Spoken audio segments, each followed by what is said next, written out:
Viewers, আপনারা দেখতে পাচ্ছেন গাজীপুরে সিটি কর্পোরেশনের মেয়রের এটা বাসভবন আর কি। তার বাসভবনে দাউ দাউ করে আগুন জ্বলছে এবং উৎসুক জনতা তা দেখছে আর কি। তো খুবই ভয়াবহ অবস্থা, আগুনের লিলিহান একদম উপর পর্যন্ত উঠে যাচ্ছে, আলো ধোঁয়ায় চারিদিকে আচ্ছন্ন হয়ে গেছে।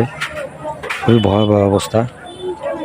বিদ্যুতের কিছু তার আছে এইখানে অগ্নিসংযোগ হইতে পারতো। তো অনেক মানুষের ভিড় এখানে।